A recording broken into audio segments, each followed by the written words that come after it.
एक दिन की बात है। एक किसान अपने खेत के पास स्थित अनाज की कोठी में काम कर रहा था। काम के दौरान उसकी घड़ी कहीं खो गई। वो घड़ी उसके पिता द्वारा उसे उपहार में दी गई थी। इस कारण उससे उसका भावनात्मक लगाव था। उसने वो घड़ी ढूंढने की बहुत कोशिश करी। कोठी का हर कोना छान मारा, लेकिन घड़ी नहीं मिली। हताश होकर वो कोठी से बाहर आ गया। वहां उसने देखा कि कुछ बच्चे खेल रहे हैं। उसने बच्चों को पास बुलाकर उन्हें अपने पिता की घड़ी खोजने का काम सौंप दिया। घड़ी ढूंढ निकालने वाले को इनाम देने की घोषणा भी की। इनाम के लालच में बच्चे तुरंत मान गए। कोठी के अंदर जाकर बच्चे घड़ी की खोज में लग गए। इधर उधर यहाँ वहाँ हर जगह खोजने पर भी घड़ी नहीं मिल पाई। बच्चे थक गए और उन्होंने हार मान ली। किसान ने अब घड़ी मिलने की आस खो दी। बच्चों के जाने के बाद वो कोठी में उदास बैठा था। तभी एक बच्चा वापस आया और किसान से बोला कि वो एक बार फिर से घड़ी ढूंढने की कोशिश करना चाहता है। किसान ने हामी भर दी।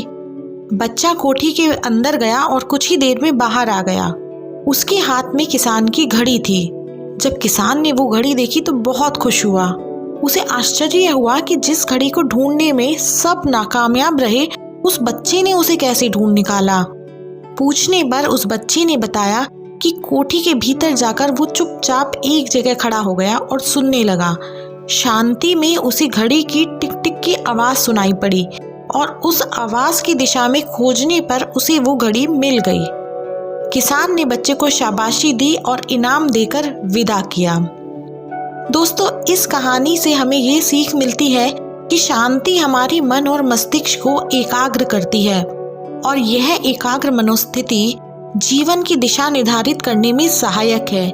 इसलिए दिन भर में कुछ समय हमें अवश्य निकालना चाहिए जब हम शांति से बैठकर मनन कर सकें।